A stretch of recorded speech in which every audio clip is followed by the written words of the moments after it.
E o ministro Luiz Fux, do Supremo Tribunal Federal, marcou para março uma audiência de conciliação para debater o veto do governo que impede beneficiários do programa Bolsa Família de apostar em bets. E Luísa Martins, voltamos para um assunto lá do começo do ano. Luísa, conta para a gente quem deve estar nessa mesa de negociação para tentar destravar esse impasse. Vamos lá, Tainá. Vou fazer uma cronologia dos fatos aqui. Essa é uma ação contra a lei das bets que foi ajuizada pela Procuradoria-Geral da República. A PGR entende que as bets ou jogos do tigrinho devem voltar a ser integralmente ilegais no país. Esse é um ponto.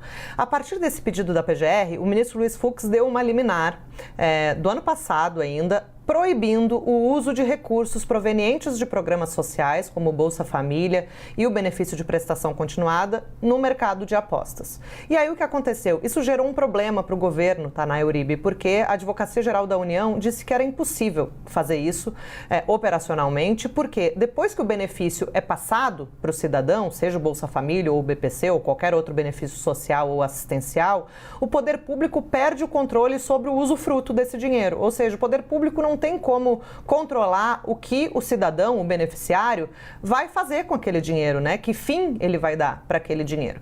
Então, a solução encontrada pelo governo para cumprir essa liminar do ministro Luiz Fux foi uma portaria que determina a obrigatoriedade pelas plataformas, ali pelos operadores de apostas, de excluir dos seus cadastros todos os CPFs de todos os cidadãos brasileiros que recebem benefícios sociais.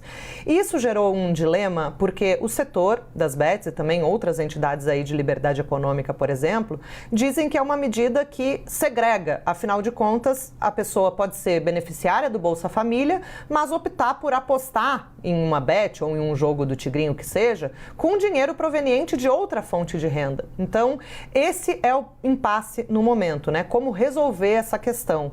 O ministro Luiz Fux, diante dessa polêmica, né, marcou, como você disse, Tainá, uma audiência de conciliação para o dia 17 de março do ano que vem, para que haja uma solução sobre um ponto que ele próprio, o ministro Luiz Fux, classificou como controverso, né?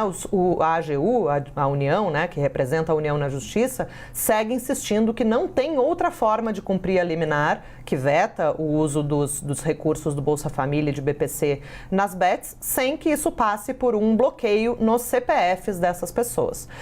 E aí, todo mundo agora vai sentar na mesa sentar à mesa, né, para usar o português correto, para negociar e para ver se há algum tipo de solução que possa ser encontrada para que o beneficiário não use o dinheiro do benefício nas bets, mas possa mexer ali nos sites, nas plataformas de apostas, com dinheiro que venha de outra eventual fonte de renda que ele venha a ter. Respondendo a sua pergunta, Tainá, fiz uma longa introdução, né, para chegar ao cerne da sua pergunta. Vão participar o próprio Procurador-Geral da República, que é o autor da ação, o governo, né, para colocar esses argumentos sobre a impossibilidade operacional e técnica de dar cumprimento a essa medida sem ser por meio do bloqueio dos CPFs, e também essas associações e entidades que dizem que essas portarias do Ministério da Fazenda, do governo federal, são ilegais. E só para concluir,